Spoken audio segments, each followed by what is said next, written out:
Hello and welcome.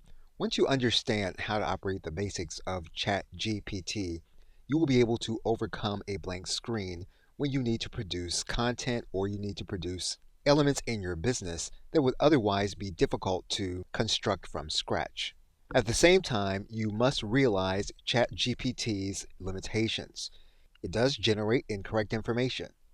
It also might produce information or lines or content that may be harmful to your brand or harmful in general. It also is limited to the content that was on the internet. Now, as of the recording of this video, ChatGPT is limited to the world and events as of 2021. That could change by the time you are looking at this video. Regardless, there are limitations. And so in your production of artifacts for your business, you're going to want to focus on accuracy and citation when you can.